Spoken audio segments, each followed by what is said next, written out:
Bible Worm, reading the Bible with Bible Worm.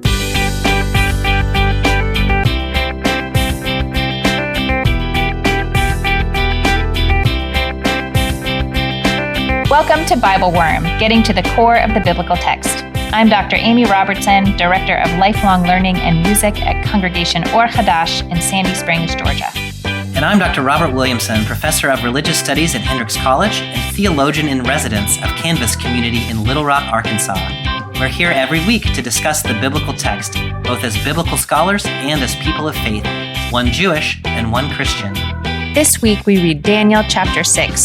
It's the very well-known story of Daniel in the lion's den, but it seems much more complicated now than it did in that picture book we remember from childhood.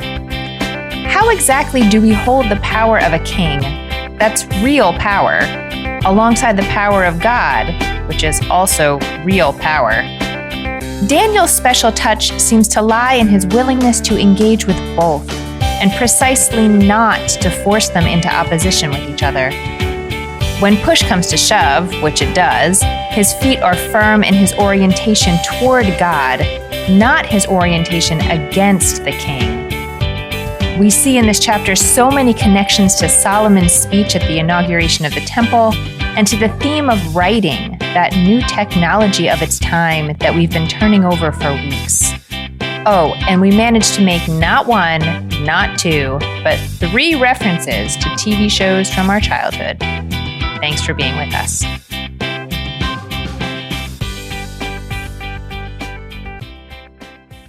Hey, Bobby, it is good to see you. Hey, Amy, it's good to see you too. It is a busy time of year, and I am going a little crazy. But is it so crazy that you would rather be thrown into a pit of lions as opposed to deal with what is on your to-do list? You know, to be honest with you, I have to think about it for a minute about whether I would rather deal with my my current day-to-day or be thrown into a pit of lions. I think I would probably choose my current day-to-day. Mm-hmm. Also, That's because good. I can foresee a time when the seasons change and things are better. Well, if you get eaten by a lion, you know, that's fairly permanent. True, I although I have to tell you, spoiler alert, there's a chance you won't be eaten. Oh, I don't think I'm nearly as righteous as Daniel, though. Like, I think that's a pretty high.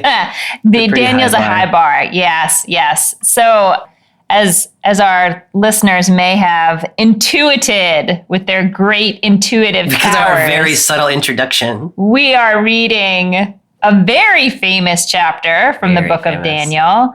Daniel chapter 6, the Narrative Lectionary has us reading almost the whole chapter. So we're just going to read the whole chapter just because it gives, a tiny bit more context that's helpful. But some things have happened since Jeremiah, which was the last text that we read together. Yeah. What would you want to offer us by way of introduction to the book of Daniel? Yeah, the book of Daniel is set. The first 5 chapters are set in the reign of King Nebuchadnezzar of Babylon, who is the king that destroys Jerusalem and brings the Israelites into exile in Babylon. That's a bad time. That time. So Jeremiah, is writing in the land just prior to the exile, around the time of the first deportation. And then the Israelites have gone into exile. The book of Daniel is written about a character named Daniel who also has some other friends who are living in Babylon as exiles. And they rise through various ways to become fairly important officials in the kingdom of Babylon. Daniel is a dream interpreter, and he gives good advice, and he's sort of more reliable than some of the Babylonian officials. And so the king starts to trust him and his friends, and they get elevated up into higher positions. Interestingly, in chapter 5, which is the one right before this, the Babylonian kingdom comes crashing down, and the Median Empire takes it over with this figure known as Darius the Mede. We don't actually know about this Darius from history, although there was a Persian king named Darius, who I think was maybe like the 3rd king of Persia. And so this may be about like that's the background for this figure that we see here. So this chapter in Daniel 6 is written right as the Medes or the Persians take over from the Babylonians, which historically happened sometime around 538 or thereabouts. Mm-hmm. In terms of when the book of Daniel was written, it's a really vexed question. The book divides in half in a couple of ways. The first half of the book of Daniel is these stories of a Jew in the court of the foreign king, which we also recognize in books like Esther and the Joseph I know when you narrative. said dream interpreter who sort of rose in the trust of the king, I was like, ding, ding, ding, Joseph. Yeah. So we've already seen one of these earlier this year. Yeah.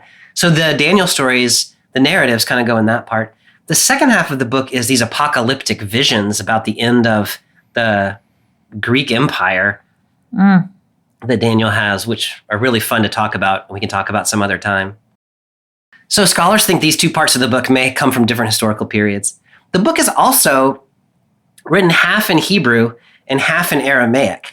And so maybe those come from different times or places.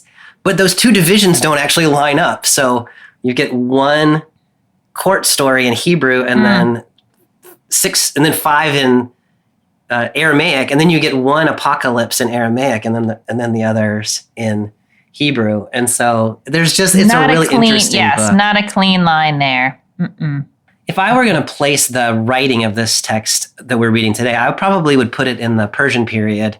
So after the exile, when some Jews have returned to the land, but others have continued to live not in exile anymore, but just in the diaspora. They're still in Persia. They're still in the region of Babylon. They're living their lives away from the homeland. And the question is sort of, well, what do you do then? Like, how do you live that kind of life in a foreign place that's not your place? And Daniel becomes a figure for how we might think about that. Yeah. Are there other things you would say about Daniel? No, I mean, I would add just one thing to the point you just made, which is that part of figuring out how to live in this new era as a Jew is we've already seen the struggles with, the Israelites wanted a king and they didn't have a king, and then they did have a king, but then the king was problematic. Now they have a king that is not of the people Israel. Right. So it's just sort of a variation on that. Like, what is this gonna look like? Yes. What is this gonna look like? A whole new thing. Mm-hmm. One other context that is relevant from the narrative lectionary perspective is that this text is the first text in the Christian season of Advent, which is the 4-week period where Christians are anticipating liturgically the arrival of Christ in the world, which also anticipates liturgically the re-arrival of Christ in the eschaton, sort of the break between the world that we live in now and the realized kingdom of heaven that we believe will someday be. And so we read, there's 4 Sundays in that period leading up to Christmas, and this text is for the first one of those. I don't know if that will inform our reading or not, but it's going to be on the minds of at least some of our listeners. For sure. Well, I think we should dive in. Are you ready? I'm ready. There's a little bit of a versification difference. Which we discovered before we started recording this time. We did. Look at us. Yeah. We're so on top of things between the Aramaic text and the Greek text. And so between the JPS translation and translations that come from the Christian community, I think that means I'm supposed to start at verse 2 in the Hebrew. It pleased Darius to appoint. Is that where yours starts? Okay. So what happens in the verse right before is that the Babylonian king dies and Darius becomes the new king. And so literally in the previous verse, we've had a military coup. And Darius, who is the king in our text, he's been the king for like half a verse when we start reading in 6:1 or 2, depending on what. And he's 62 years old. He is not a child king. Not a child king. All right, then I'm picking up in what the NJPS calls verse 2 and what your translation will call verse 1. It pleased Darius to appoint over the kingdom 120 satraps to be in charge of the whole kingdom. Over them were 3 ministers, one of them Daniel, to whom the satraps reported, in order that the king not be troubled. This man Daniel surpassed the other ministers and satraps by virtue of his extraordinary spirit, and the king considered setting him over the whole kingdom. The ministers and satraps looked for some fault in Daniel's conduct in matters of state, but they could find neither fault nor corruption, inasmuch as he was trustworthy, and no negligence or corruption was to be found in him. Those men then said, "We are not going to find any fault with this Daniel unless we find something against him in connection with the laws of his God."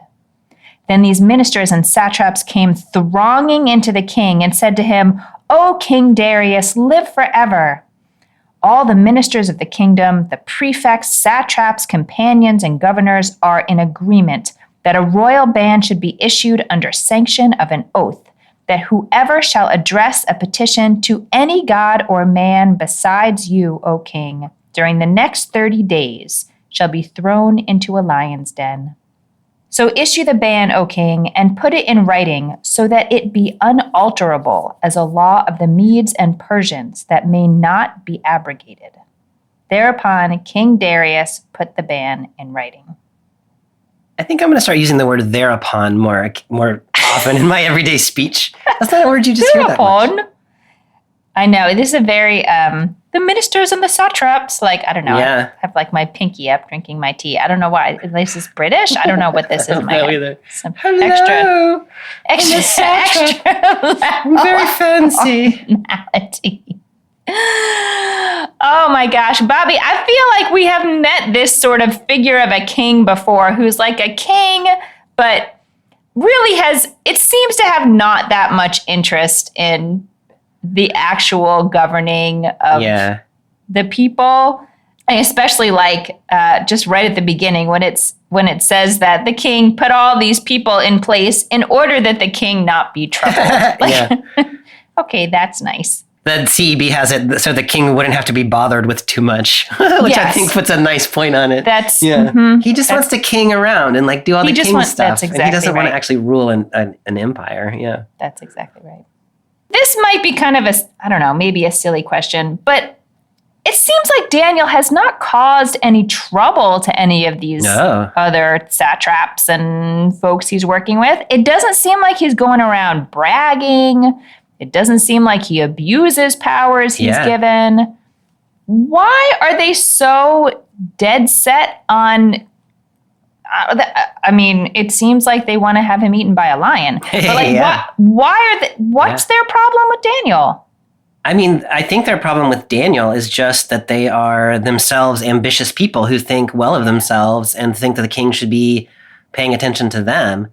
I'm not entirely clear about the alignments here because we just had a coup in the last verse. And so I don't know if these are new people coming in with the new king. And so they're like his guys, or if they're holdovers from the Babylonian administration. I don't know. But my tendency is to want to read them as the king's new guys. And so they just came into power and they want to be able to exercise their power. And here's Daniel, who first of all is Jewish, a foreigner. Second of all, he's a holdover from, like he had some role in Nebuchadnezzar's Babylonian kingdom by the end, according to this text. And so they're ready for their time in the sun. That's how I read it. And so they're jealous of him. They are eager for power. Maybe they think this sort of foreign interloper doesn't belong in the Persian government. And so they just want to get rid of him. And they don't really, the king actually is making a fairly smart decision at the beginning because he recognizes Daniel. I don't know exactly what, in my translation, he had an extraordinary spirit and he surpassed the others. So it seems like Daniel has done some stuff. Yeah. Like, show me results. And the king has said, wow, I noticed your results. And so he's legitimately promoting Daniel for things that Daniel actually did. And these other guys who are less impressive, but think themselves more impressive, can't deal with that. Is that how you read it? It is how I read it. And I totally, I know that's how humans work and that's sort of what ambition can do to us. But I'm just like, man, you have a government leader in which no negligence or corruption can be found. I know, right? And who's just doing a good job and all the stuff. Like, why are you complaining? But okay, fine. Can you imagine? I always find, anyway, we don't need to talk about that. Bleep, bleep, blue. Bobby, I find the proposal that they make to King Darius pretty nuts. Yeah. Do you know, like, I know that in, say, ancient Egypt or something, there was a clear connection between the world of the divine and the king that could almost extend to the point where people started to see the king Yeah. as having some divine status. Yeah. The idea to me that you should not address a petition to any god, Yeah. but only to the king, it suggests to me that the king must have the power of a god. Yeah. Do you think am I pushing this too hard? Like, are they just assuming that King Darius isn't thinking about it that hard? So I'll say I know that Babylonians did not think of their king as being divine. I think the same thing is true of Persians, although you should check me on that if you're going to do anything with it. Egyptians, on the other hand, did think of the pharaohs as being some kind of divine in spirit. And so it's interesting to think about if they're not actually thinking of him as a god, but they're saying we're not going to let anybody say anything, pray anything, ask anything to any other human or to any divine being. Like the hubris of that, it's not the king's hubris, right? It's the officials. It's flattery. Like, you are so flattery. important. There's no one more important than you on earth or in heaven. And so you're the pinnacle of everything. And, I think it is purely, I don't know, maybe they really believe that. Maybe they're a little sort of obsessed with their own power or the power of the king to whom they are attached. Maybe they're trying to rub his ego in the right way to get him to do what they want. But it's a huge claim. But it's a claim that I think, like, if I were the emperor of Persia and Persia had conquered the known world, like, I might kind of think, like, okay, like, all right, like, I don't need to check with anybody. I can do this thing. Yeah, no, I think that all makes sense. And I can imagine there would be petitions you might make to God that would run counter to the interests of the empire. Yeah. And so those would be Yeah. prohibited, but that's not what this is saying. I guess the other way you could read it, you're helping me when you say it that way, because the king is the God's representative on the earth. And so what you could be, the text does not say this, but you could read it as you address your petitions to the king, who controls what the gods then get to hear. And then the king decides how to sort of triage all the petitions and can offer what he wants. So don't go over the king's head directly to the gods. That's a help. That way makes a little more sense to me, at least. I mean, it's still crazy hubris, but not that they're actually claiming there is no... Right. There's nothing more powerful than the king. That just seems nuts. Yeah, I think that's a reasonable way to read it. You know, last time we talked about, we started to talk more about writing. Yeah. You know, Jeremiah has to have all these prophecies that he's been receiving for decades by that point. He's told to write them down. And then we remember the whole text we read last time. And so we started to get a little bit into the issue of writing and sort of pros and cons, ways in which it's helpful, ways in which it can trap us or like confine us in bad ways. I'm just interested in, it's such a prevalent thing here in this text, and already it's come up. Put it in writing so that it be unalterable. Yeah.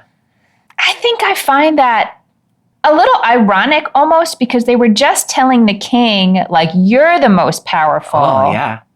You are the most powerful. And then it's like, use your power to write this down. And then what you wrote down will be more powerful than you. Yeah. You can't later change your mind about something you put in writing. Yeah. Do you have any thoughts about, like, now we're not in the religious world, we're in the world of politics. How do you see writing kind of working here?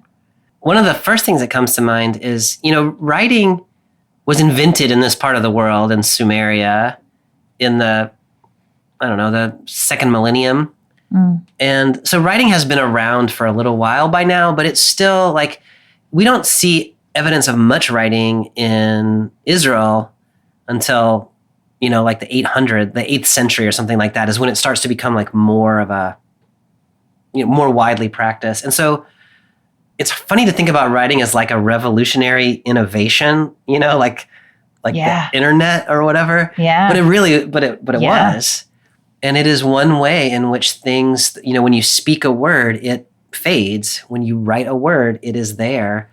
And this has, philosophers have talked about this for millennia. Derrida talked about how writing is like a reduction of true speech, which is oral, and it reduces speech into a fixed form, but things aren't actually ever fixed. Yeah. And so this is kind of an interesting, like an early effort of kind of getting at the same idea that once you put something on page or on the tablet or whatever it might be, that's just that it has power. And here it has so much power. Which is interesting when you connect it to Jeremiah, because the whole point there was the real word is written in your heart. Well, and the king is destroying what is written because he doesn't accept that. Yeah. Where would you press that? I don't know where exactly to press it. I think, as you pointed out, it's funny for us to think of it as an innovation, but I think it really is pressing me to think about the relative sort of fixity versus fluidity of truth, or like sort of how close we can get to the articulating the full truth at any particular moment, which is what we would write down. But then as we'll see, the situation changes a little bit and you're like, oh, that's not what I meant. I just find it fascinating to watch our ancestors play with that question in the realm of religious words and also in the realm of politics. It seems so crazy to say you're going to write down a law and it can never be changed. And the way it was written is the way it was written. But then you think about like the Constitution, and in the Second Amendment, that weird comma that nobody knows what to do with, like it divides a sentence in a way that makes you totally unsure what the Second Amendment is actually trying to say, or at least that's my impression. But like, here we are 250 years later, and we're wrestling with that comma. That's right. And so once something has been written, and then you can't just go ask the framers, like, what did you mean by that? Right. And so the written word does have staying power. And we do still invent these laws that it's not that they can't be subverted, but it's really difficult to change things in that way. Shall we press forward? Is there anything else you want to raise up? The only other thing is we've got lots of officials here. We've got the satraps, which my translation gives us chief administrators. We've got some kind of officers. And then down here, in verse 6, they talk about chief administrators, and verse 7, I've got royal associates and governors. I mean, I don't know that we need to dig through, like, what are all those people? But what they end up saying to the king in verse 7 sounds like the whole governmental structure, the whole bureaucracy has gotten together and agreed about something. But the only people you ever actually seem to see scheming about anything are these chief administrators or satraps or whatever. There's 120 of them. So do you read this as a case where some sort of mid-level officials have gotten together and they've created because we think this, everybody in the whole governmental structure thinks this, and they're speaking on behalf of people that they don't really have the permission to speak up for? Is that do you read it that way? I tend to read it that way, yes, that they, in part just because the text moves so quickly, and they seem to have no interest in raising a legitimate concern. They're just trying to, I feel like they're just trying to see what they can do to make the king put something in place that would let them get Daniel out of the picture. I don't take them very seriously. That idea of a small group of officials sort of saying their like made up truth and projecting it onto a larger group of people to get something done, it just seems like so familiar in the world in which we live, and maybe the worlds in which humans always live. I don't know, but I just like these guys seem like, okay, I know who those guys are. You know what I'm saying? So different than the way that Daniel is described. Daniel's not trying to play the system, and they are absolutely playing the system. And they're successful. They for are. Now. They are. Hi, Hi, my name is John Weicker, and I am the Associate Pastor for Youth and Their Families at First Presbyterian Church of Durham, North Carolina. I am a Bible Worm supporter at the Bible Worm supporter level, $48 per year. And I do that not because we're on the narrative lectionary or even because I preach that often, although when I do preach and the texts line up, I certainly use the podcast. I actually use Bible Worm as my own personal devotion for the week. I'm someone who misses the deep theology and close reading of texts that I got to do a lot of in seminary.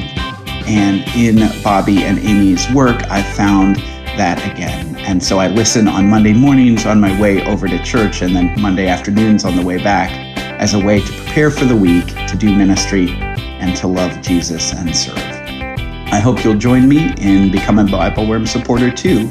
And now back to this week's episode. All right, I'm going to pick us up then in verse 10. When Daniel learned that it had been put in writing, he went to his house, in whose upper chamber he had had windows made facing Jerusalem. And 3 times a day he knelt down, prayed, and made confession to his God, as he had always done. Then those men came thronging in and found Daniel petitioning his God in supplication. They then approached the king and reminded him of the royal ban.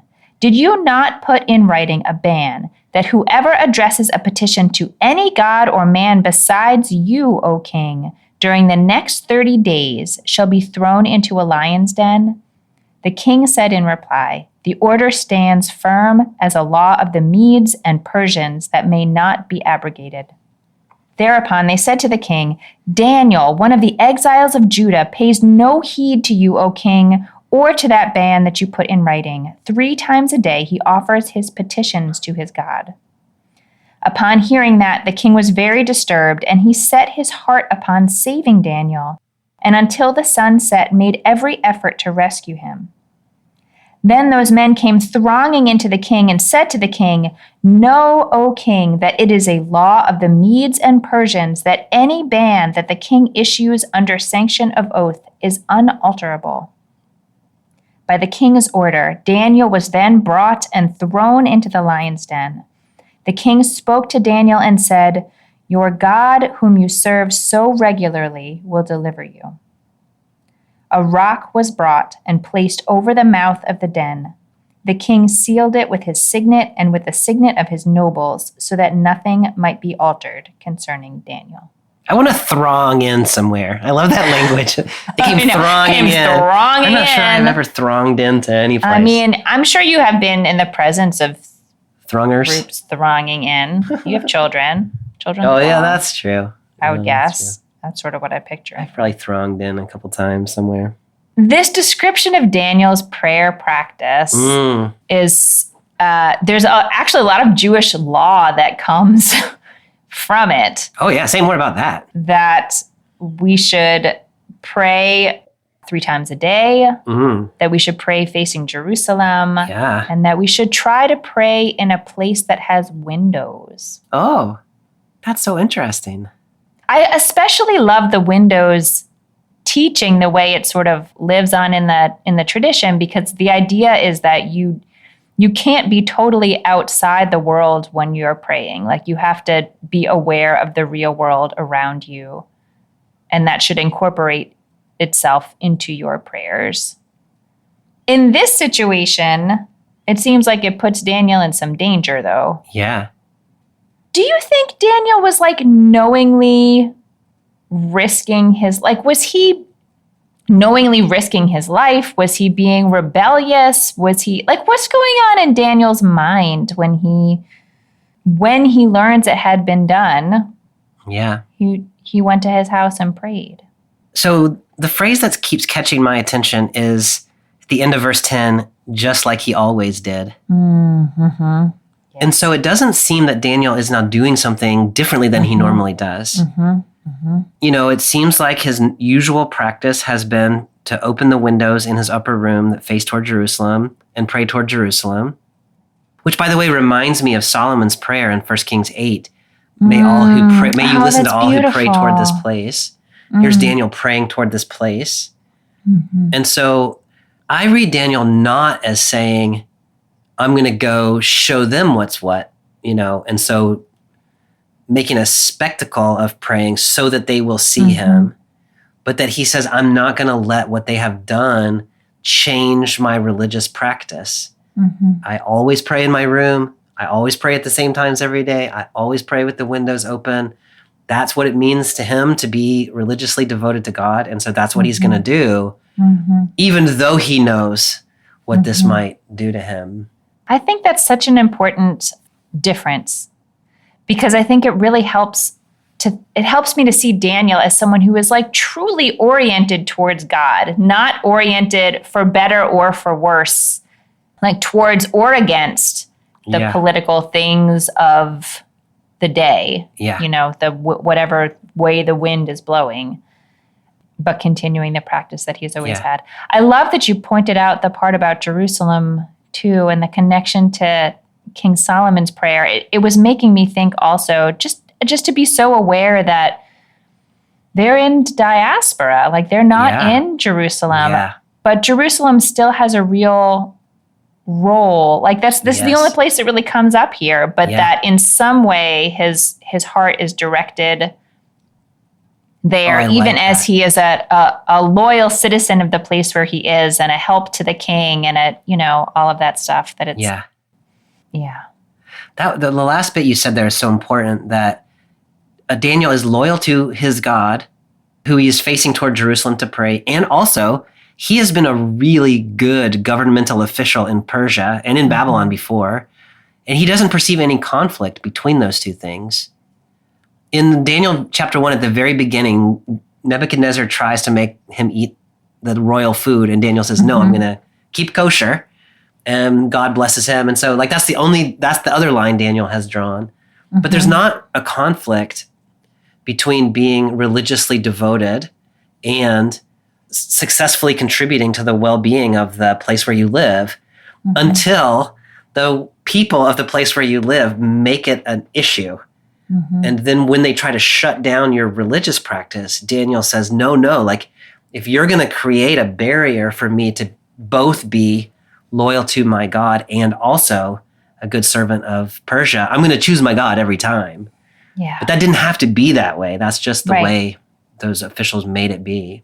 Yeah, and this was true in the first time the law was articulated, but I think I didn't notice it. Oh, okay, so in this section of text, they basically repeat word for word. I didn't check to see if it's actually word for word, but it's close when they go to the king to say, remember that ban you put in writing? Yeah. And what stood out to me this time is during the next 30 days. Yeah. Which just to me underscores how the whole point of this law is there's nothing wrong with making a petition to a God. Right. They're just trying to catch Daniel. It's a loyalty test. It's totally it's a loyalty 100%. Test. That's exactly right. Yeah. And it's interesting too, you could imagine Daniel or someone like Daniel.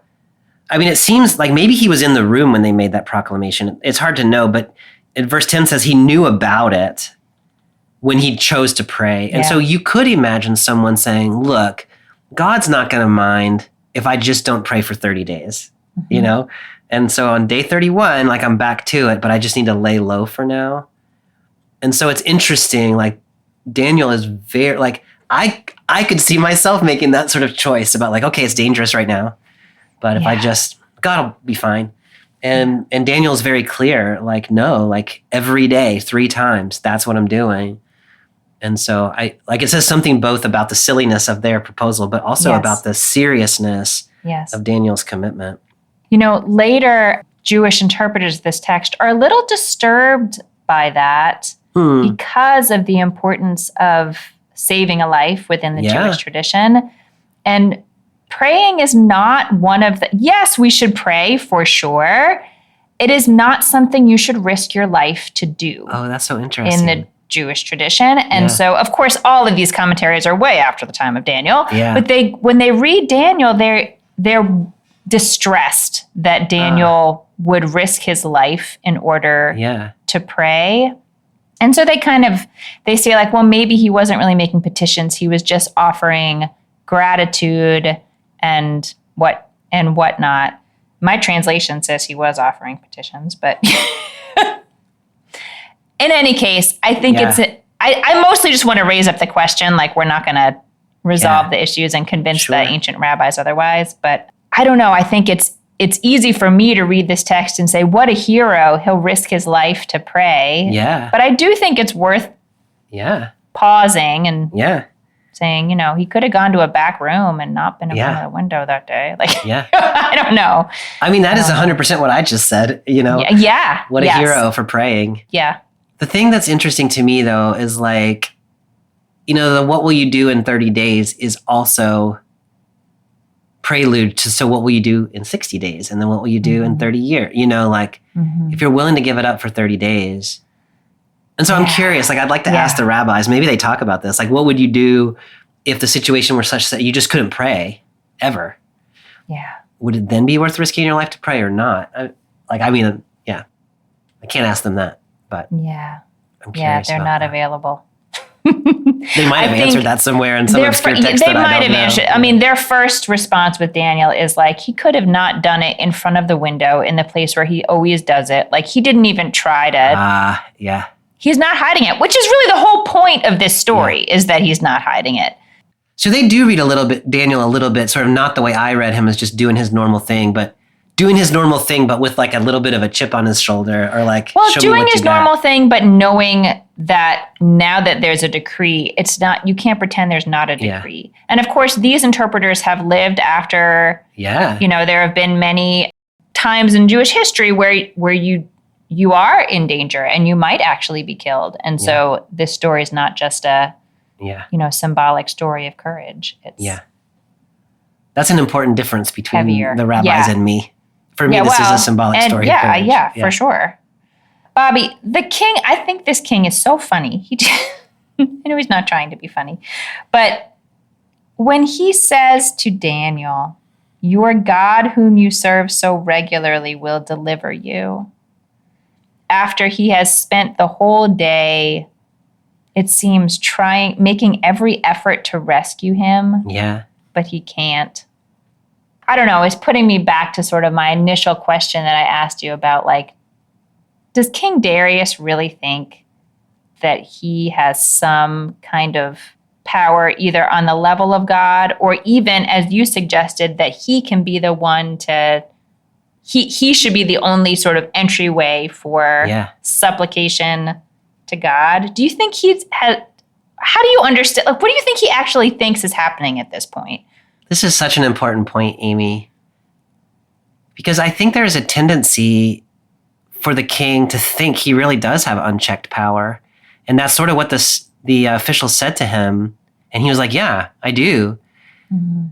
And I think so often that people think, whether we admit it or not, that we think that our leaders also have power. And if they want to do something good for us, they will. So the one that's coming to mind is like in the early Trump days with those little votive candles with Robert Mueller's face on them, and like the Russiagate stuff, like Robert Mueller's going to save us.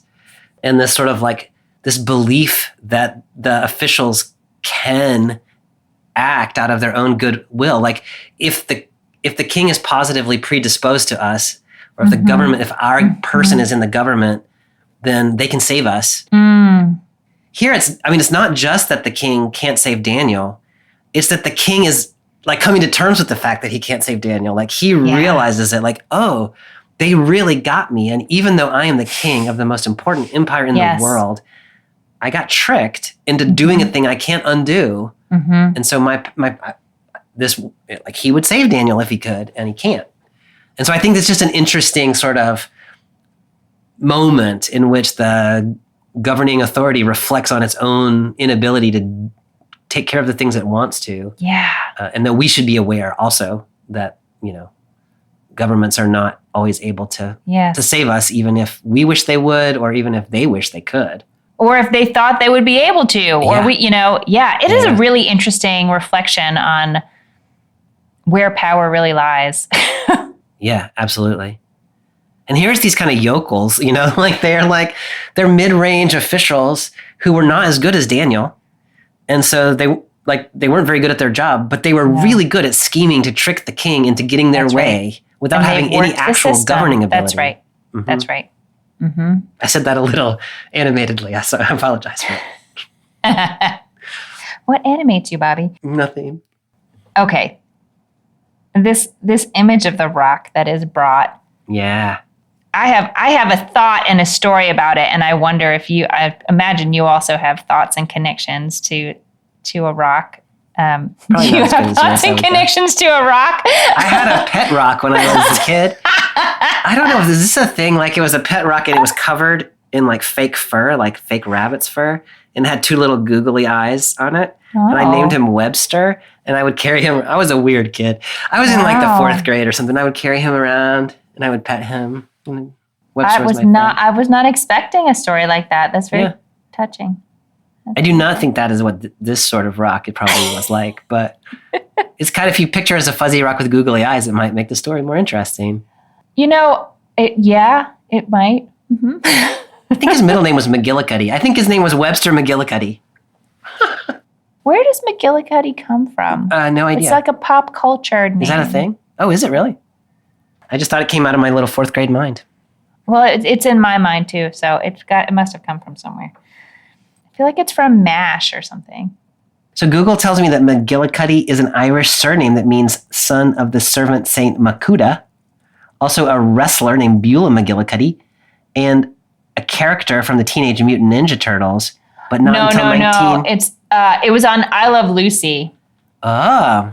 Oh, that's what it was. When Lucy wants to be someone else and doesn't want to give her real name, she calls herself Lucille McGillicuddy. That's why I know it. Oh, I remember that when you say the whole name.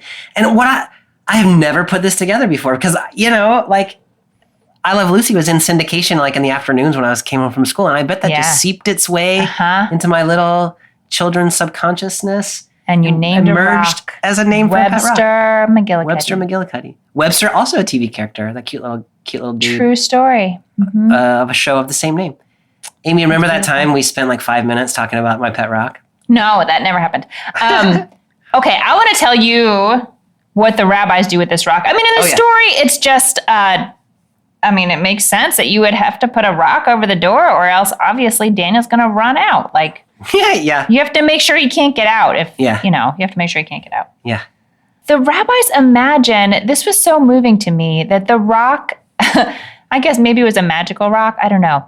It arrived from Israel. Like it wasn't just a rock that was at the palace. Like this was sort of like a God-given rock for this holy purpose of keeping Daniel in the lion's den.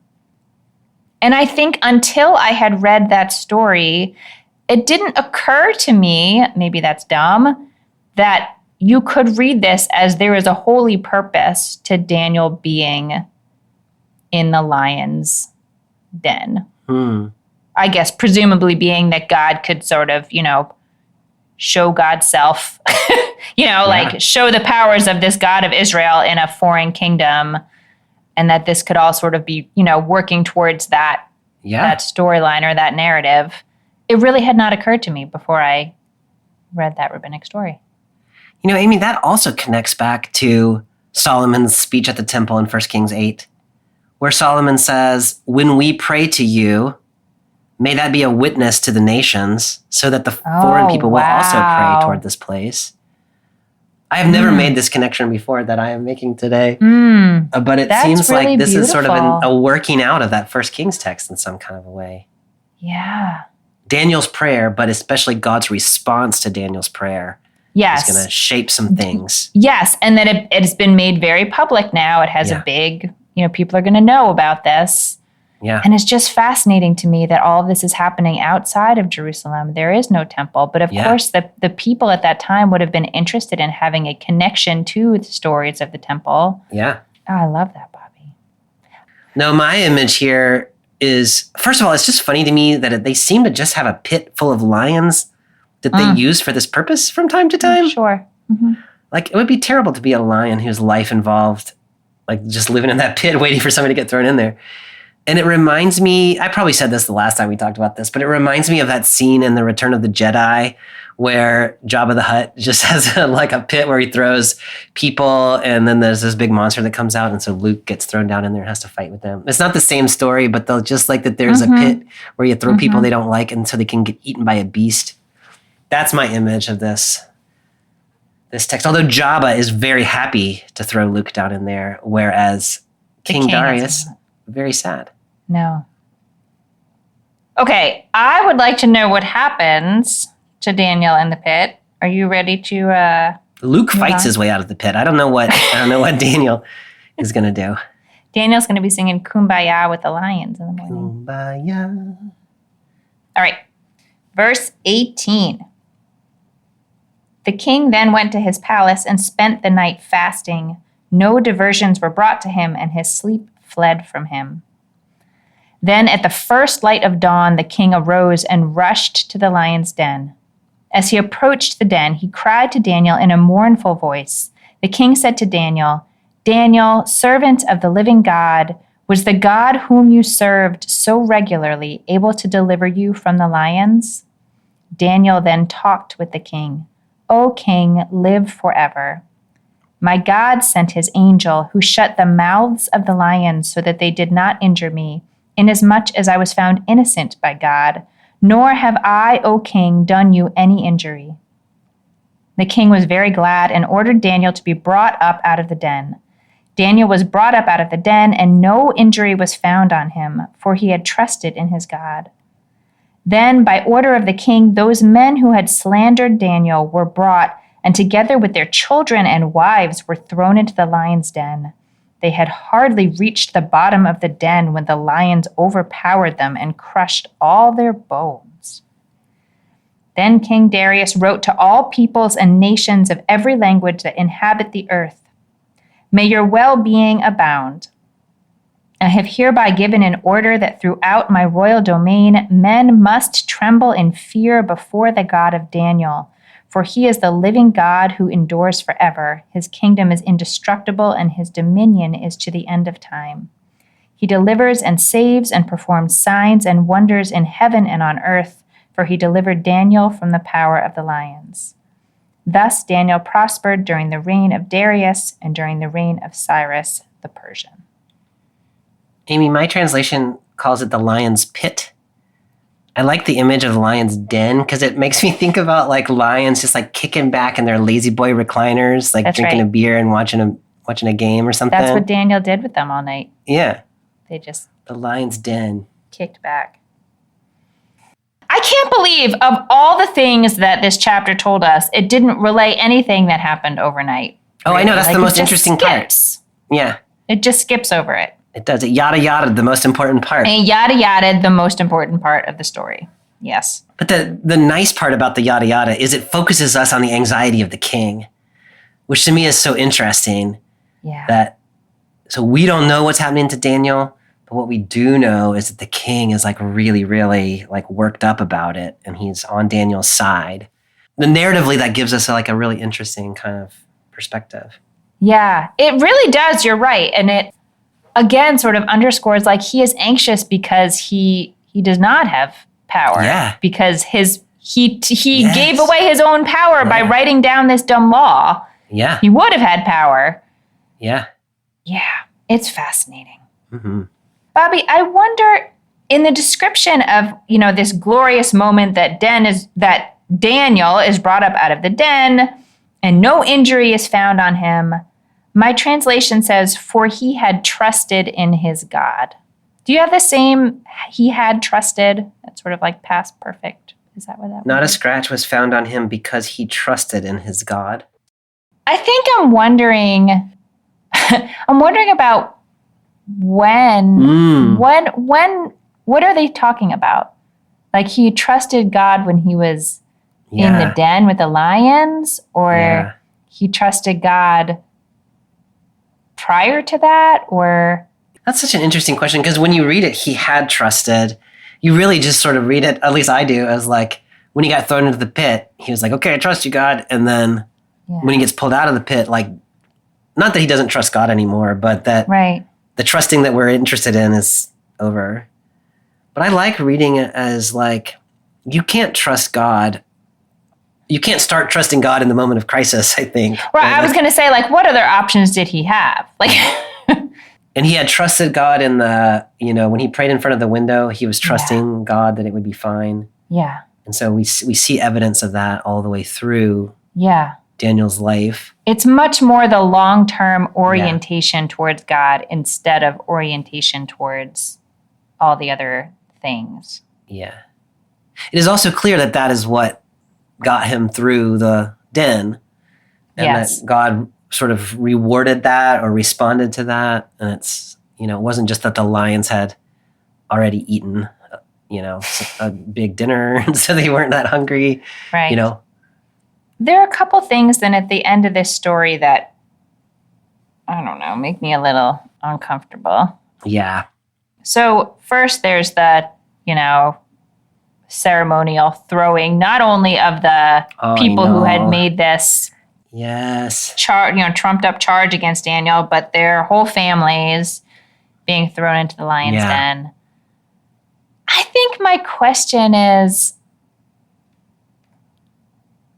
I don't know, like, what does that add to the story? Were they like an ongoing risk that, I don't know, why do you think the king does that? Why does that have to happen?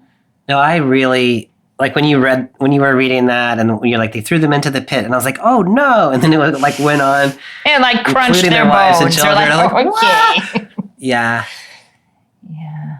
I mean, I don't like that image. Right. I mean, I can't imagine any of us are like, woohoo, I mean, the way that I sort of think that it's probably happening is, one of the things people often wish for, like in the Psalms, etc., is that not only would the wicked person who has harmed you, or maybe like in the book of Proverbs, not only would that person get what's coming to them, but also that they would not have descendants, like they would be cut off from the face of the earth.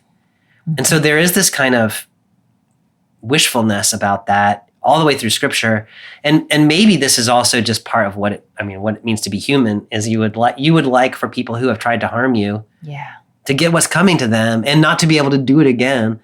And I think that's the women and children come in here because they are the lineage, and so it's really about destroying the person who did it, but the other people get caught up in it too. Yeah, the in book order of to Esther do that also has its own version of ending in violence. Yeah.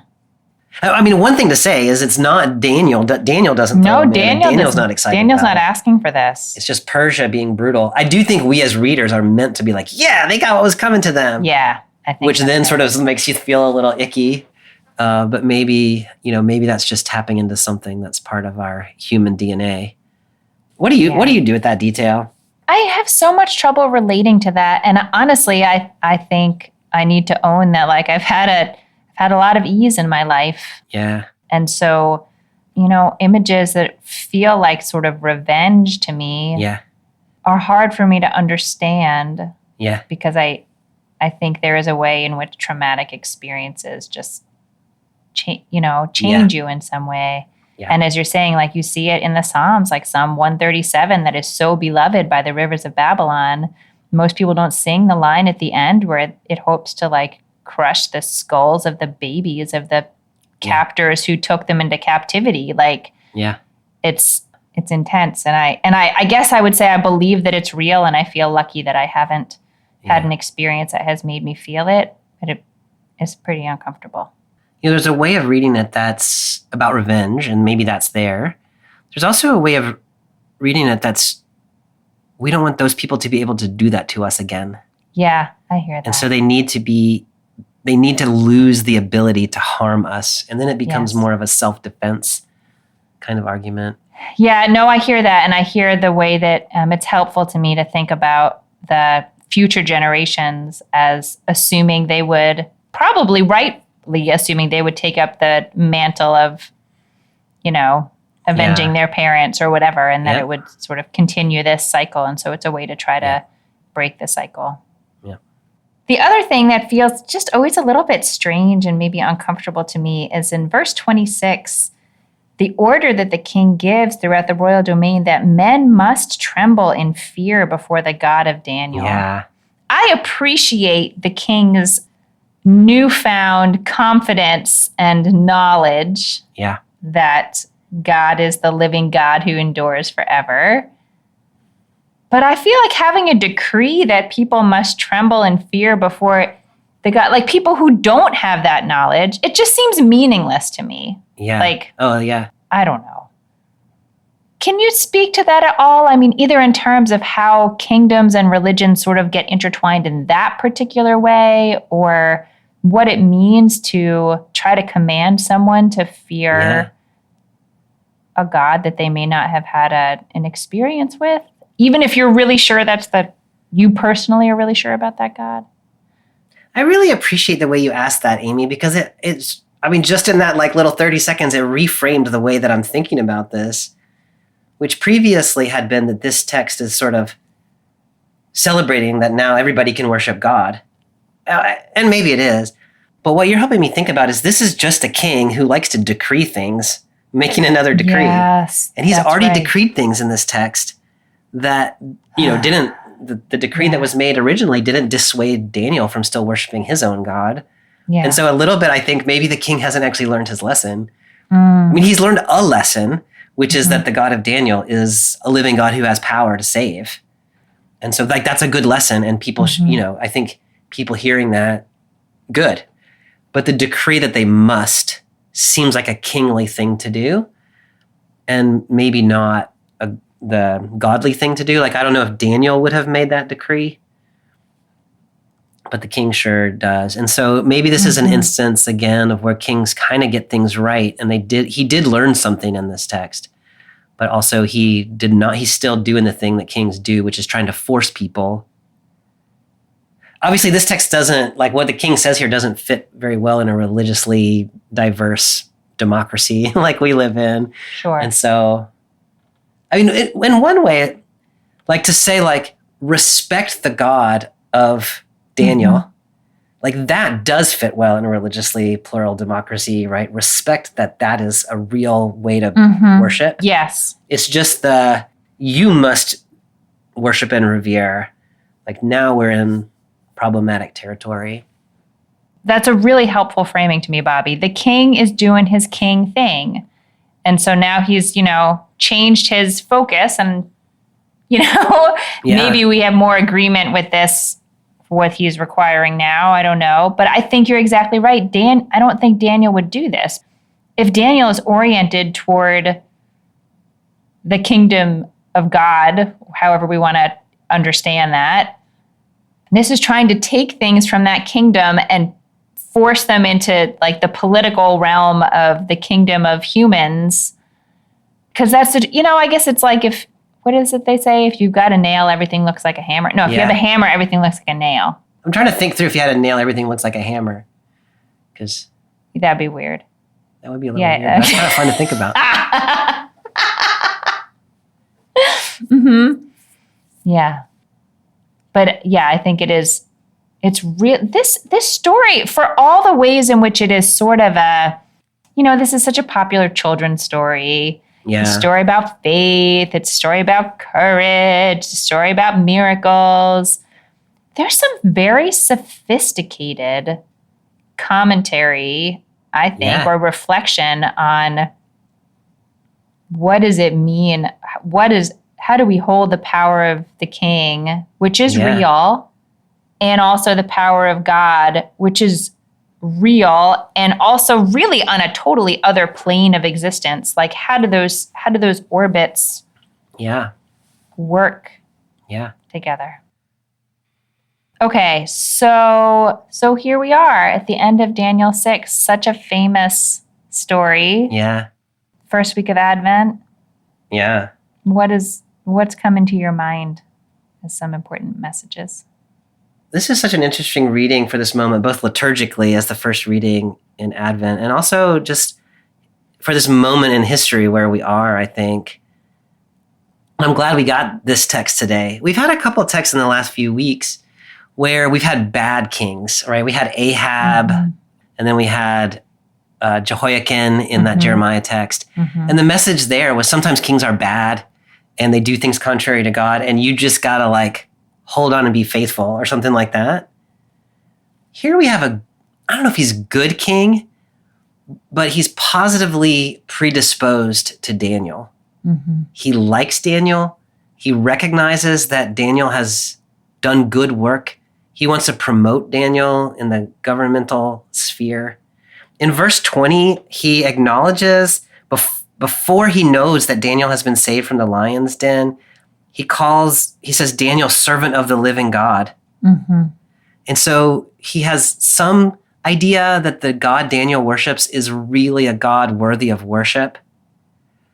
And yet Daniel still gets thrown in the lion's den.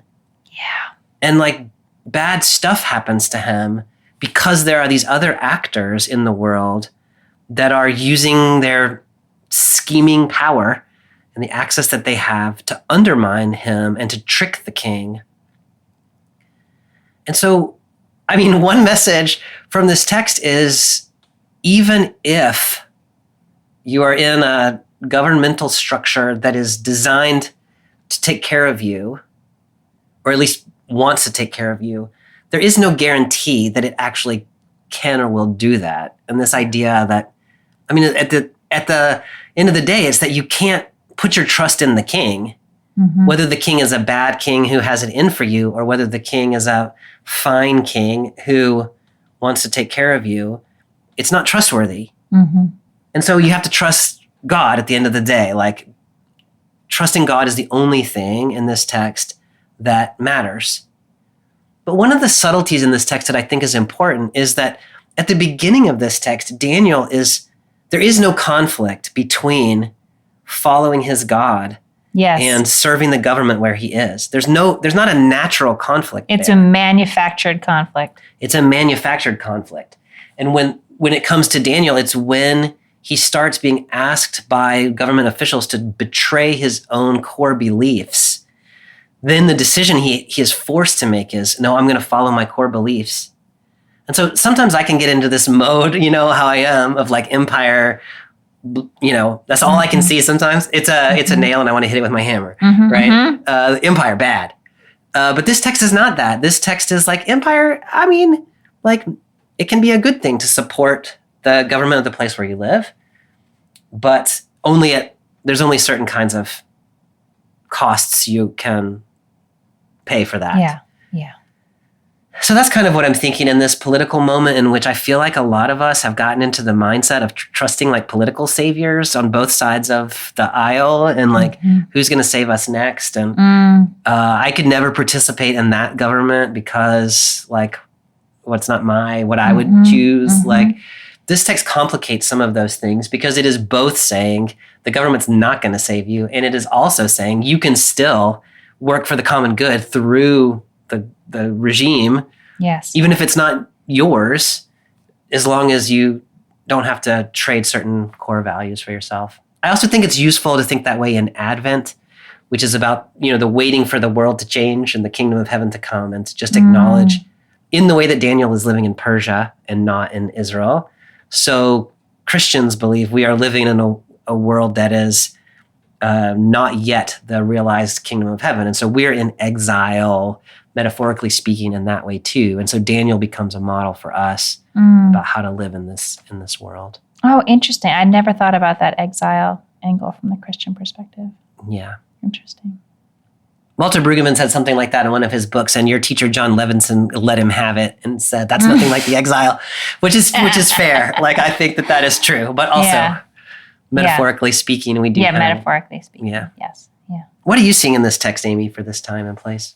I see that I would make a really terrible politician in a lot of ways. That's why I like you so much. I mean, what is so pronounced, and I spared you from this constant stream, but in all the margins of all the pages that I read, I just have written this is so dumb. What do you mean you can't change your mind? Yeah. What do you mean you can't change your mind? Why are people just accepting that why did this trick work? It makes me mad. Yeah. And it had me thinking about this teaching in the Jewish world that before the cosmos, before the world could be created, tshuva had to be created. And tshuva means, sometimes it's translated as repentance, but it can also just mean like you have to be able to turn back. You have to be able, there has to be a system for when you make mistakes. Oh, yeah. If there is no system to clean up a mistake, there can be no creation. And I think I just have come to feel that so strongly. Yeah. And I think anytime that any of us feel like, well, once we've said something or once someone has said something, we can't change our mind, or, you know, if you're in conversation with someone who holds a really different view from yours and you find yourself in the position where you're just finding things they said to kind of throw back at them to show that they're stupid. Yeah. I understand the temptation. Yeah. We cannot live in that world. Like, it is manufactured. And I think the real truths that we're trying to get to when we write things down, that we're trying to capture, they require us to be able to go back and edit. Like, I think that is that is the true truth to me. And we can put whatever we want in writing and set up whatever political system we want, but there's got to be some way to change our minds. Yeah. That's so important, Amy. All right, my friend. Next time we are in the book of Joel. We'll look at chapter 2, another one of our prophets. Very different one than the book of Daniel, which is not even considered a prophet in the Jewish that's right. Yeah. scripture. This is in writings. Yeah. But we're going back to the prophets. We're going to read from the book of Joel. Sounds See good. what he has to tell us. Amy, I really appreciated this conversation today. Thank you. Me too. Thank you. Be well. I'll see you soon. Me too. See you next time. Bye. Thanks for joining us for this week's episode of Bible Worm. If you've enjoyed this free podcast, we hope you'll help us keep it going by joining our Patreon for as little as $4 per month. You can also sign up for other goodies like early access, video lectures, weekly liturgies, and more. Visit patreon.com/BibleWorm podcast for details. Bible Worm is produced and edited by Bobby Williamson. Our theme song is sung by Colin Bagby, and our theme music is The World at Large by Dano Songs. Many thanks to all of our Patreon supporters for helping make this podcast possible. Join us again next week as we explore Joel chapter 2. Until then, keep on digging.